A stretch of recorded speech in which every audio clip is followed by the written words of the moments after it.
오늘은 마태복음 11장 본문을 중심으로 지금은 믿음으로 온유하고 겸손할 때라는 제목으로 말씀을 나눌 때 많은 은혜 받으시기 바랍니다. 요즘 플러팅이라는 단어가 유행하고 있습니다. 플러팅, 상대방에게 호감을 표현할 때 사용하는 말로서 추파를 던진다는 의미가 있습니다. 추파를 던진다. 물론 나쁜 사람이 상대방을 속이기 위해서 거짓으로 호감을 표시하는 방법의 일환이기도 하지만 대부분 선한 말과 행동으로 상대방의 마음을 얻기 위해서 노력하는 것을 의미합니다. 명절을 맞아서 여러분의 가족들에게 선한 플러팅을 많이 해주시길 바랍니다. 우리의 현실은 비록 부모님의 건강이 좋지 않을 수 있어요. 또한 자녀들은 결혼도 하지 않고 또 하는 일도 잘 안 되고 공부도 못할 수도 있습니다. 하지만 앞으로 잘 될 거란 그런 믿음을 가지고 선한 말을 해주면요, 인생의 방향이 선하게 바뀌게 됩니다. 저는 퇴근 후에 가족들과 함께 예능 프로그램을 자주 봅니다. 그냥 아무 생각 없이 함께 웃을 수 있으니까 좋아요. 얼마 전에 장사천재 백종원이라는 프로그램을 봤어요. 그걸 보는데요, 백종원과 연예인들이 스페인 미슐랭 음식거리에서 한식 장사를 하는 것입니다. 한식을 파는 거예요.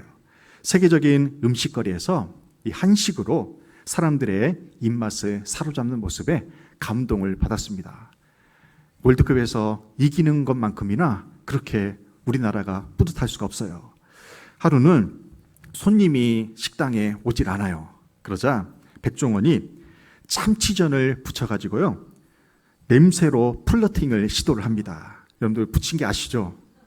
전을 붙이면 기름 냄새가 퍼지잖아요. 그랬더니요, 이 사람들이 이 참치전 냄새를 맡고 30명이 식당에 들어옵니다. 대단하지 않습니까?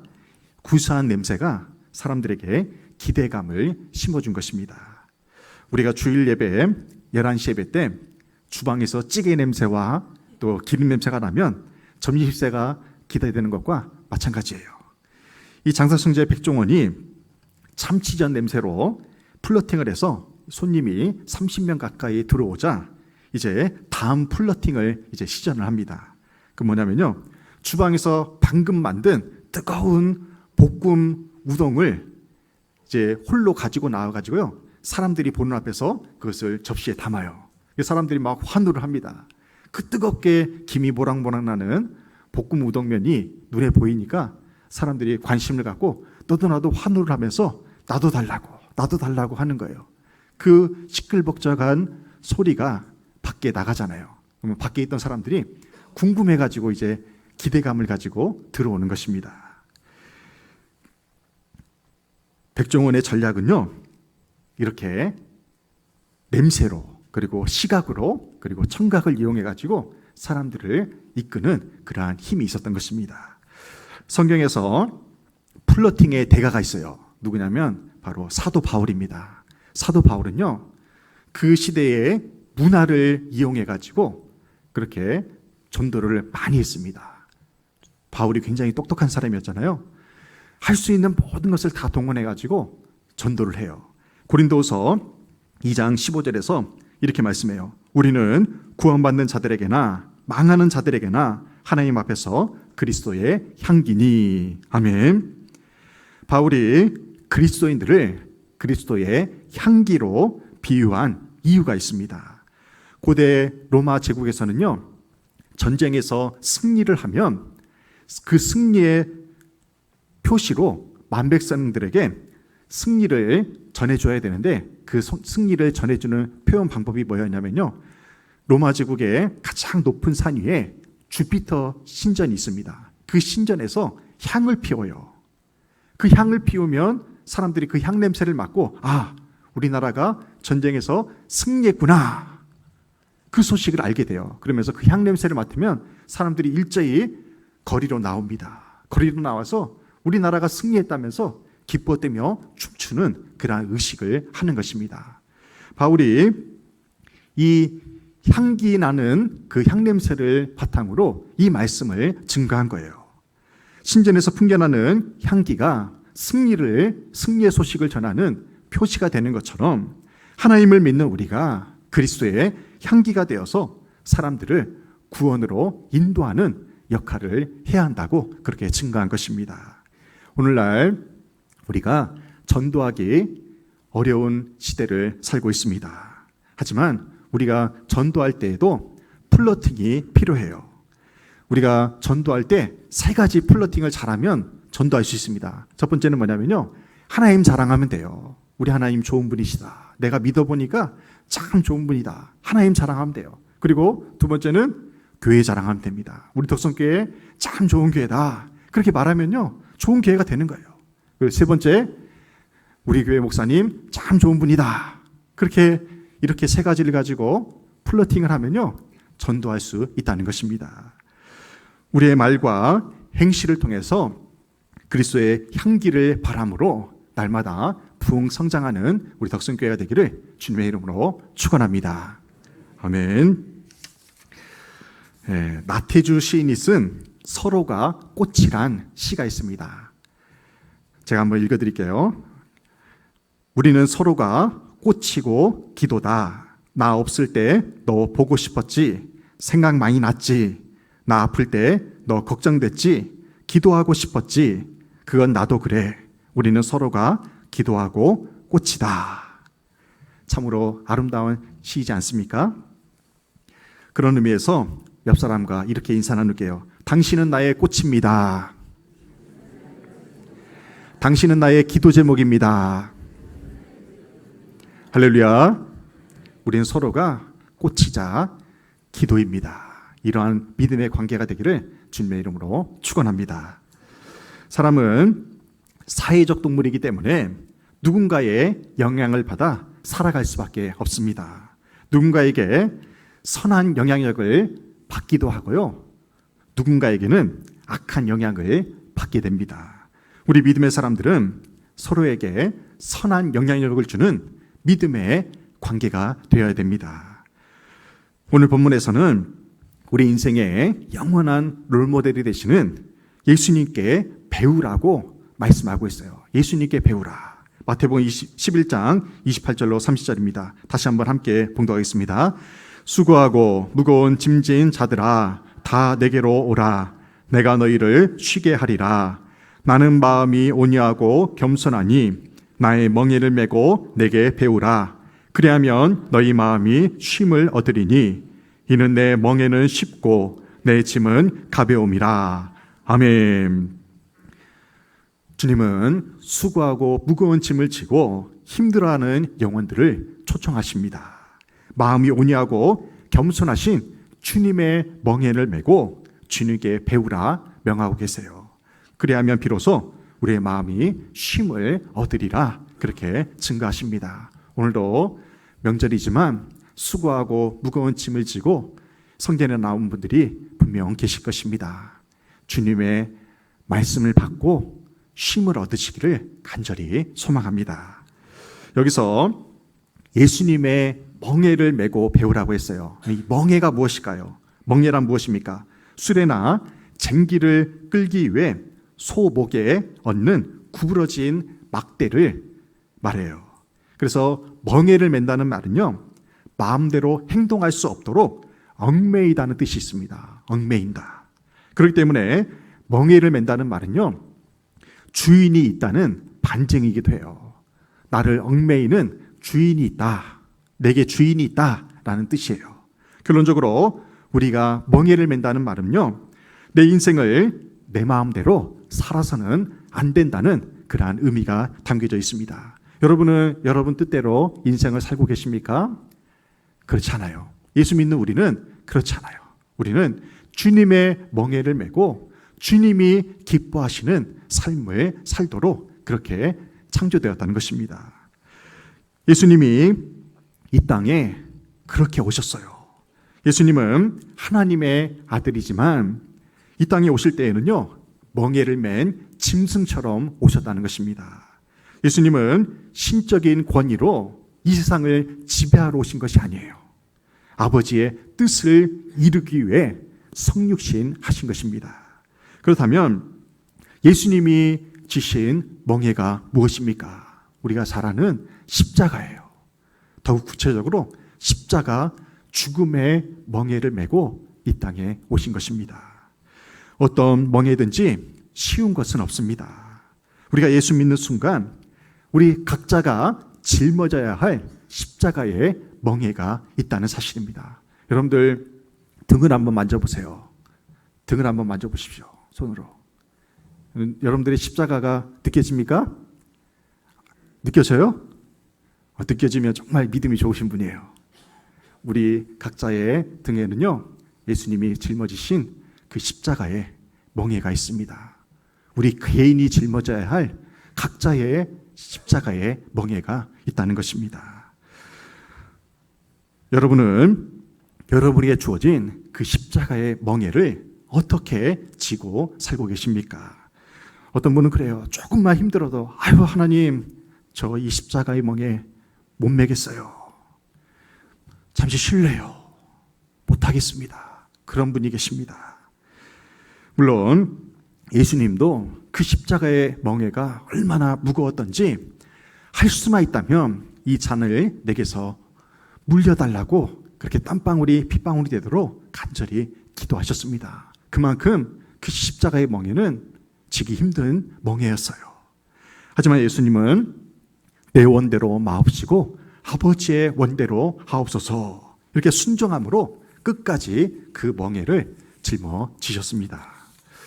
예수님은 나는 마음이 온유하고 겸손하니 나의 멍에를 메고 내게 배우라 그렇게 말씀하십니다. 예수님은 당신의 온유하고 겸손한 성품을 배우라고 말씀하셨어요. 여기서 말하는 온유가 무엇일까요? 온유란 헬라어로 프라우스라고 합니다. 프라우스, 통제된 힘, 길들여진 힘을 가리켜요. 예수님 당시 헬라 사람들, 그리스 사람들은요, 이 온유라는 단어를 두 가지 경우에 사용했어요. 첫 번째는 뭐냐면 어떤 사람이 열이 펄펄 끓어요. 그래서 이마에 손을 대보니까 불덩어리입니다. 그래서 이 사람이 의사가 처방해 준 약을 먹고 하룻밤을 지내고 나니까 열이 싹 사라졌어요. 이것이 바로 온유라는 뜻입니다. 열이 내려갔을 때 헬라 사람들은 프라우스, 온유해졌다 그렇게 표현한 것입니다. 두 번째 의미는 뭐냐면 들개 한 마리를 어떤 사람이 잡아왔는데요. 그 들개를 훈련시키는데 말을 잘 듣지 않아요. 뛰라고 하면 막 발광을 하고 앉으라고 하면 막 뛰어다녀요. 그래서 명조련사에게 이 들개를 3개월간 맡기면서 조련해달라고 그렇게 요청을 합니다.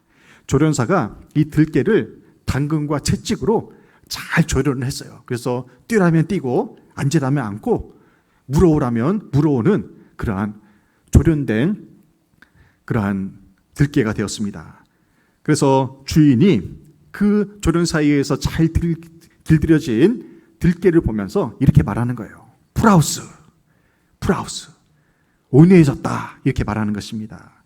온유란 쉽게 얘기해서요, 개성을 죽이는 것입니다. 개성이 뭔지 아시죠? 멍멍이 성질이에요. 멍멍이 성질을 죽이고 온순해지는 것, 이것이 바로 온유인 것입니다. 어떤 판사가 이런 말을 해요. 교회에 관련된 그 재판을 많이 맡았나 봐요. 이 판사가 이런 말을 합니다. 교회 안에서 갈등과 분열이 일어나면 누구도 말릴 재간이 없다는 판단을 내린 거예요. 왜 그런 거 아닐까요? 세상 사람들은 갈등이 생기면 어떻게 합니까? 돈이나 술 한잔 마시면서 또 그렇게 주먹으로 해결하기도 하잖아요. 근데 예수 믿는 사람들은 양쪽 다 자기 주장이 맞다고 하나님의 뜻이라고 주장하면서 어느 쪽도 양보하지를 않는다는 것입니다. 그래서 교회에서 분쟁이 일어나면 해결할 수가 없대요. 해결할 수가 없대요. 감자탕 교회로 알려진 서울 광명교회 조윤산 목사님이 이런 간증을 했어요. 감자탕 교회는 구제로 유명한 교회입니다. 이 조 목사님이 광명교회에 처음 부임했는데 교인들이 서로 너무 많이 싸우더래요. 만나기만 하면 막 싸우더래요. 신도의별로 싸우고 구역 식구들끼리 막 싸운대요. 그래서 도대체 왜 싸우냐고 물어봤대요. 교인들에게. 왜 싸웁니까 도대체? 교인들이 하는 말이 그래요. 서로 잘 되자고 싸우는 겁니다. 그래요. 잘 되자고 싸우는 거래요. 그래서 목사님이 한번 돌아보니까 못 되자고 싸우는 것은 없더래요. 잘 되기 위해서, 서로 잘 되기 위해서, 잘 되는 방향으로 나아가기 위해서 막 싸우더라는 거예요. 그래서 목사님이 그랬대요. 교회 중직들 다 모아놓고 목사님이 그랬대요. 그럼 우리 잘 되지 맙시다. 잘하려고 하지 맙시다. 잘하려고 싸울 거면 싸우지 말고 그냥 보통만 합시다. 그렇게 얘기를 했대요. 여러분들, 잘하려고 싸우려면 소리가 커지잖아요. 언성이 높아지고 마음이 상합니다. 그러니 그 교회에 누가 오려고 하겠습니까? 교회나 가정이나 일터에서 큰 소리가 나는 이유가 무엇입니까? 주님이 주인 되셔야 할 자리에 내가 앉아 있으려고 하니까 싸움이 나는 거예요. 내 개성이 죽지 않으니까요, 싸움이 나는 것입니다. 그래서 큰 소리 치고 혈기 부리고 더 가지려고 욕심을 내는 것입니다. 우리가 예수 믿는 순간 우리는 하나님께 길들여지게 되어 있습니다. 하나님의 형상을 닮은 존재로 그렇게 길들여져 가요. 여러분들, 예수 믿기 전의 모습과 예수 믿은 후의 모습을 비교해 보십시오. 지금 여러분들 사람 되지 않았습니까? 아직 덜 됐어요? 우리는 모두가 다 하나님의 형상을 닮은 존재로 인간이 되어가고 있는 것입니다. 그래서 교회에 순종하고 말씀대로 살고자 하는 사람은요, 신앙생활이 즐겁고 행복합니다. 하지만 자기 개성이 강한 사람은 주님의 통제를 받아들이려 하지 않기 때문에 항상 원망하고 불평하며 살아가는 거예요. 주님의 온유하신 성품을 본받으시길 바랍니다. 주님은 그 참혹한 십자가의 고통을 참으셨어요. 그리고 당신을 죽인 유대인들 뿐만 아니라 배신한 제자들마저 용서하셨습니다. 그리고 주님께서는 겸손하시다고 했어요. 겸손한 성품을 본받으라고 하시는데, 겸손이란 무엇입니까? 겸손이란 헬라어로 타페이노입니다. 낮아지는 거예요. 낮아지는 거. 근데 이 낮아지는 것은요, 높은 위치에 있는 사람이 가장 바닥에 엎드리는 것, 그것이 겸손이네요. 이 겸손의 단어가 성경에 40회 언급될 정도로 중요한 단어입니다. 성경에 나오는 겸손의 극치는 예수님의 성육신 사건입니다. 하나님의 아들이요, 그 하늘 영광 버리고 낮고 낮은 이 세상에 내려오신 사건, 그리고 그것도 뭐잖아, 주님이 하나님의 아들이 구유에 누이신 사건, 그것이 가장 큰 겸손의 극치입니다. 주님은 공생의 기간 동안 겸손의 본을 우리에게 보여주셨습니다. 제자들의 발을 씻겨주시면서 주님이 뭐라고 말씀하십니까? 너희도 서로 발을 씻겨주라 말씀하셨어요. 자기보다 남을 낮게 여기고 겸손으로 허리를 동이라 말씀하셨어요. 그리고 오늘 본문에 나오는 것처럼 그리스도의 멍에를 메고 내게 배우라, 그렇게 말씀하십니다. 이것이 바로 겸손이라는 거예요. 우리나라 사람들은 이 겸손을 오해하는 경우가 많이 있습니다. 뭔가를 부탁받으면 어떻게 합니까? 빼고 봐요. 아유, 저 못해요. 제가 어떻게 그걸 합니까? 아유, 못하겠어요. 이게 겸손의 모습입니까? 이건 겸손이 아니라 사양하는 것입니다. 사양하는 거예요. 거절하는 거예요. 뭔가를 부탁받으면 우리는 이렇게 해야 돼요. 아, 제가 부족하지만 그래도 해보겠습니다. 이것이 진정한 겸손의 모습이라는 것입니다. 성경에는 성령의 9가지 은사와 9가지 열매가 나와요. 은사란 무엇일까요? 은사는요, 주님이 우리에게 일방적으로 주시는 선물이기 때문에 내가 떼쓴다고 해서 그 은사를 받을 수 있는 것이 아닙니다. 열매란 무엇입니까? 그러면 주님의 은혜로 구원받은 우리가 하나님께 마땅히 드려야 하는, 맺어드려야 하는 것이에요. 그래서 은사는 하나님이 주시는 것이고 열매는 내가 하나님께 맺어드려야 하는 것입니다. 열매로 나무를 알듯이 우리의 믿음은요, 성령의 9가지 열매로 드러나게 되어 있습니다. 성령의 9가지 열매가 무엇입니까? 사랑, 희락, 화평, 오래 참음, 자비, 양성, 충성, 온유, 절제. 이 9가지 열매를 하나님께 맺어드리는 삶, 그것이 그리스도인의 삶이 되어야 한다는 것입니다. 이 성령의 9가지 열매를 2개로 요약할 수가 있어요. 그 2개로 요약한 것이 주님이 우리에게 말씀하신 나는 마음이 온유하고 겸손하니. 성령의 9가지 열매를 2개로 요약하면 온유와 겸손으로 요약할 수가 있다는 것입니다. 성령의 열매가 9가지라면 복수잖아요. 그런데요, 헬라어 원문에 보면 이 9가지 열매가 단수로 되어 있어요. 그러니까 9가지가 각각의 열매가 아니라 하나로 연결되어 있다는 것입니다. 그렇기 때문에 이 성령의 9가지 열매를 각각의 열매로 맺어서는 안 되고요, 9가지 전체를 유기적으로 맺어야 한다는 것입니다. 예를 들어서 이래요. 저 사람은 온유한데 절제를 하지 못해. 그러면 성령의 열매를 온전히 맺지 못했다는 거예요. 저 사람은 충성스러운데 오래 참질 못해. 저 사람은 참 성실하게 섬기는데 인내하지 못해. 이러면은 온전한 열매를 맺는 삶이 아니라는 것입니다. 9가지 열매가 유기적으로 골고루 다 맺어져야 진짜 열매를 맺었다고 하는 거예요. 그래서 주님은 이 성령의 9가지 열매를 온유와 겸손, 이 2가지 성품으로 요약해서 그것을 배우라고 우리에게 말씀하십니다. 앤드류 머레이라는 신학자가 이 겸손을 기가 막히게 정의를 했어요. 겸손이란 내게 일어난 일에 대해서 이상하게 생각하지 않는 삶의 태도이다. 이해가 되십니까? 겸손이란 내게 일어난 일에 대해서 이상하게 생각하지 않는 삶의 태도이다. 참으로 이해하기 힘든 그러한 정리일 수도 있어요. 내 삶에 일어나는 모든 일들을 하나님의 섭리로 받아들이는 것, 그것이 겸손이라는 것입니다. 하나님의 뜻으로 받아들이는 것, 그것이 겸손이라는 거예요. 쉽지 않은 일이죠. 내가 갑자기 아프게 돼요. 근데 이것이 어떻게 하나님의 뜻으로 받아들일 수 있겠습니까? 자녀들이 사업이 안 되고 일이 잘 안 돼요.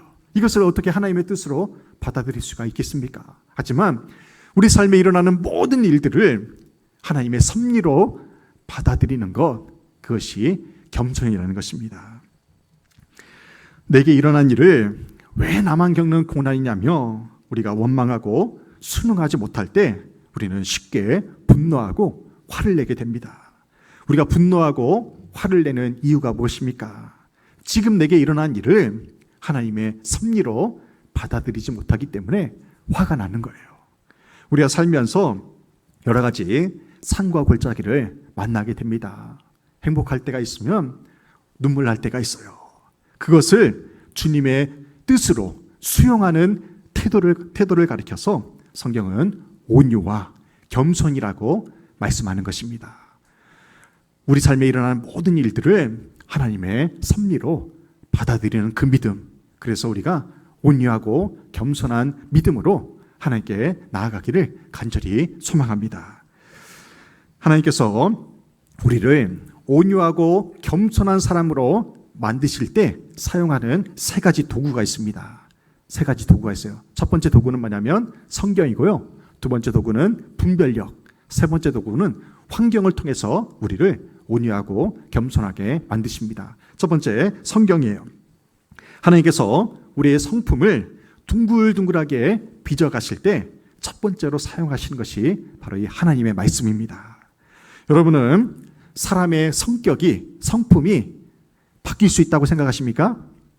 여러분 살아보니까 여러분의 배우자의 성격이 바뀝니까? 잘 바뀌어요? 여러분 자녀들의 성격이 잘 바뀝니까? 안 그래요. 안 그래요. 저도 여전히 샤워가 나면 그냥 옷을 그 자리에 놔요. 세탁기에 넣으면 되는데 안 돼요. 그 모습을 애들도 보고 똑같이 해요. 우리 집사람이 거의 19년 동안 계속 세탁기에 빨래 좀 넣으세요 그래요. 근데 잘 안 돼요. 제가 목회를 해보니까요, 사람의 성격이 잘 안 바뀌더라고요. 근데 제가 오늘 말씀을 준비하면서 회개하게 되었습니다. 사람의 성격은요, 바뀔 수가 있어요. 히브리서 4장에 보면 하나님의 말씀의 능력이 나와요. 하나님의 말씀은 활력이 있어 우리의 혼과 영과 관절과 골수를 찔러 쪼개기까지 하나니, 할렐루야. 말씀이 우리 안에 임하면요, 그 말씀이 우리의 혼과 영혼과 관절과 골수를 찔러 쪼개기까지 하는 거예요. 그 때문에 하나님의 말씀으로 인해서 우리의 모난 성격이 바뀔 수가 있다는 사실입니다. 이것이 바로 말씀의 능력이에요. 하나님 우리에게 선물로 주신 하나님의 말씀을 가까이 함으로 온유하고 겸손해지길 바랍니다. 두 번째는 분별력이에요. 분별력. 리더가 갖춰야 할 가장 중요한 것을 뽑으라면 저는 분별력을 말합니다. 영적 분별력이 있는 사람은요, 매사에 이렇게 판단하고 결정합니다. 예수님이라면 어떻게 하셨을까? 중요한 판단을 앞두고, 결정해야 될 일을 앞두고 예수님이라면 어떻게 하셨을까를 우리 먼저 생각해야 돼요. 그래서 우리 삶에 다가오는 모든 일을 영적으로 잘 분별하여 하나님이 기뻐하시는 방향으로 나아갈 수가 있는 것입니다. 반대로 내 자아가 큰 사람이 있어요. 내 주장이 큰 사람은요, 나의 만족과 유익을 위한 선택을 했다가 결국에는 손해를 보게 된다는 것입니다. 우리 삶에 가장 중요한 분별력과 판단력은 이 성경으로부터 만들어집니다. 하나님의 말씀 안에 주님이 주시는 지혜가 담겨 있기 때문에 그래요. 성경을 많이 읽고 듣고 묵상하는 가운데 하나님의 뜻을 깨달아서 우리는 옳은 판단을 할 수가 있습니다. 한 가정의 가장은 이 분별력을 달라고 기도하시기 바랍니다. 그리고 사업을 하시는 사업주도 그 무엇보다 이 분별력을 달라고 기도해야 돼요. 구역장님들, 신도의 임원들, 그리고 교회 지도자들은요, 이 분별력을 달라고 기도해야 돼요. 여러분도 저를 위해서 기도하실 때에 덕성교회 영적인 제사장인 윤정현 목사가 영적인 분별력을 갖도록 기도해 주시길 바랍니다. 세 번째, 하나님께서는 환경을 통해서 우리의 삶을 온유하고 겸손하게 우리를 인도하십니다. 주님은 고집이 세고 자기밖에 모르는 사람을 온유하고 겸손한 성품으로 빚으시기 위해서 환경을 사용하세요. 환경. 우리에게 믿음의 조상으로 잘 알려진 아브라함을 보십시오. 아브라함의 별명이 믿음의 조상이 된 것은요, 아브라함의 믿음이 좋아서가 아닙니다. 우리가 오해해서는 안 돼요. 아브라함의 믿음이 좋아서 그가 믿음의 조상이 된 것이 결코 아니에요. 창세기 11장부터 보면 아브라함의 그 인생을 추적할 수가 있습니다. 창세기 11장에 나타난 아브라함의 성품은요, 얼마나 치사하고 야비한 사람인지 알 수 있어요. 아브라함이 처음부터 믿음의 사람이 아니었어요. 자기 살겠다고요, 아내를 자기 누이라 속였던 사람입니다. 그래서 자기의 목숨뿐만 아니라 무수한 재물까지 얻을 수 있었어요. 물론 그 재물을 바탕으로 아브라함이 평생을 잘 먹고 잘 살 수 있는 미천이 되긴 했어요. 하지만 속임수로, 거짓으로 그렇게 아브라함이 살아남을 수가 있었던 것입니다. 이렇게 자기만 알던 아브라함이 창세기 22장에 가서 이제 변화가 됩니다. 어떻게 변화가 됐어요? 아들을 제물로 바치는 순종의 사람으로 변화가 된 것입니다. 하나님께서 아브라함을 온유하고 겸손한 성품으로 빚으시기까지 여러 가지 환경을 준비해 놓으셨다는 것을 알 수가 있습니다. 아브라함이 그 환경을 하나하나 믿음으로 통과했기 때문에 열국의 아버지요, 믿음의 조상이 될 수가 있었습니다. 욥은 어떻습니까? 욥은요, 전 재산을 잃었잖아요. 아들들마다, 자녀들마다 다 죽었어요. 그리고 자기의 건강마저 잃어버렸을 때 그렇게 악화되는 최악의 환경을 욥이 믿음으로 극복한 후에 이렇게 유명한 고백을 합니다. 욥기서 42장 5절에서 이렇게 말씀해요. 내가 죽게 대하여 귀로 듣기만 하였사오나 이제는 눈으로 주를 배움나이다. 아멘. 욥의 성품은요, 고난이라는 그 환경을 통해서 만들어진 거예요. 그 환경이 없었다면 욥이 하나님 마음에 합한 사람이, 의로운 자가 될 수가 없었던 것입니다. 욥이 전에는 하나님께 대하여 글로만 배웠어요.